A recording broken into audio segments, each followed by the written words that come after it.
ভিডিওটিতে ক্লিক করার জন্য আপনাদেরকে জানাই অসংখ্য অসংখ্য ধন্যবাদ। আপনারা দেখছেন আপনাদের প্রিয় ইউটিউব চ্যানেল wow007। তো ফ্রেন্ডস, সবাই কেমন আছেন? নিশ্চয়ই খুব ভালো আছেন। ইতিমধ্যেই রাজ্য সরকারি কর্মচারীদের বেতন বৃদ্ধি হলো। স্থায়ী অস্থায়ী চুক্তিভিত্তিক কর্মচারীদের দুর্দান্ত খবর আছে। ভিডিওটি সম্পূর্ণ দেখবেন। চ্যানেলে যারা এই ভিডিওটি প্রথম দেখছেন অবশ্যই চ্যানেলটিকে সাবস্ক্রাইব করে পাশে থাকা বেল আইকনটিতে প্রেস করে রাখুন পরবর্তী লেটেস্ট আপডেট পাওয়ার জন্য।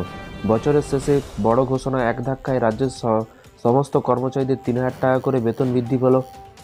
বছরের শেষেই কিন্তু বড় ঘোষণা করা হলো। এক ধাক্কায় কিন্তু রাজ্যের সমস্ত সরকারি কর্মচারীদের 3,000 টাকা করে বৃদ্ধি পেল। কি বলা হয়েছে, কবে থেকে বৃদ্ধি করতে চলেছে, কবে থেকে অ্যাকাউন্টে ঢুকবে, সমস্ত কিছু বিষয় নিয়ে আলোচনা করব। ভিডিওটি সম্পূর্ণ দেখবেন। চ্যানেলে যারা এই ভিডিওটি প্রথম দেখছেন অবশ্যই চ্যানেলটিকে সাবস্ক্রাইব করে রাখুন পরবর্তী লেটেস্ট আপডেট পাওয়ার জন্য। এখানে বলা হয়েছে রাজ্য সরকারের কিন্তু অধীনস্থ কর্মবন্ধুদের জন্য নতুন বছরের আগে এক বড় সুখবর। রাজ্যের অর্থ দপ্তর বা অর্থ ভাণ্ডার থেকে প্রকাশিত একটি বিজ্ঞপ্তি সাম্প্রতিক জানানো হয়েছে যে কৃষক বন্ধুদের ভাতা এক ধাক্কায় 3,000 টাকা করে বাড়ানো হবে। ফলে কিন্তু তাদের এখন বর্তমান বেতন হবে কিন্তু 5,000 টাকা। তো ফ্রেন্ডস, কৃষক বন্ধুরা 3,000 টাকা করে পেতেন, সেটা কিন্তু বেড়ে কিন্তু 5,000 টাকা করে করা হলো। বৃহস্পতিবার নবান্ন থেকে কিন্তু এই ভাতা বৃদ্ধি করার ঘোষণা করা হয়েছে। মাননীয় মুখ্যমন্ত্রী ফের নিজেই কিন্তু ঘোষণা করেছে যে 2,000 টাকা আরও বৃদ্ধি করা হোক এবং কবে থেকে সেটি লাগু হবে, কবে থেকে কার্যকর হবে। অর্থ দপ্তরের প্রকাশিত বিজ্ঞপ্তি অনুযায়ী কিন্তু নতুন ভাতার কাঠামো কার্যকরভাবে কিন্তু চলতি বছরের 1 সেপ্টেম্বর থেকে। এর ফলে কর্মবন্ধুরা তাদের সাম্প্রতিক মাসগুলোর অতিরিক্ত ভাতা একত্রে পেয়ে যাবেন। প্রায় 6 বছর ধরে কিন্তু একই ভাতা ছিল কর্মবন্ধুদের। 2018 সাল থেকে কিন্তু ভাতা বৃদ্ধি না হলেও তাদের মধ্যে অসন্তোষ ক্রমশ কিন্তু বাড়ছিল। অবশেষে দীর্ঘদিনের দাবি মেনে নিল রাজ্য সরকার। এই গুরুত্বপূর্ণ সিদ্ধান্ত গ্রহণ করেছে রাজ্য সরকার। কর্মবন্ধুদের কী কাজ? মূলত ভূমি ও রাজস্ব দপ্তর এবং কৃষি দপ্তরে কর্মবন্ধুরা গ্রামীণ ও প্রশাসনিক কাজে কিন্তু গুরুত্বপূর্ণ ভূমিকা পালন করে থাকে।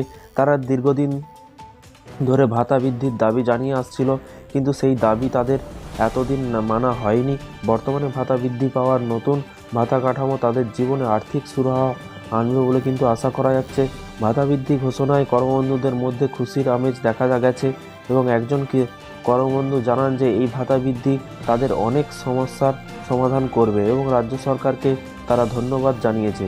তো তৃণমূল কর্মচারী ফেডারেশনের মতামত। তৃণমূল কংগ্রেসের কর্মচারী ফেডারেশনের আহ্বায়ক প্রতাপ নায়ক উল্লেখ করেন যে আমরা দীর্ঘদিন ধরেই বন্ধুদের কিন্তু বেতন বৃদ্ধির জন্য আবেদন করেছিলাম, কিন্তু রাজ্য সরকার সেই আবেদন এতদিন কিন্তু মেনে নেয়নি।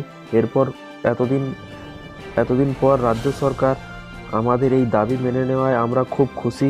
এর ফলে কিন্তু কর্মবন্ধুরা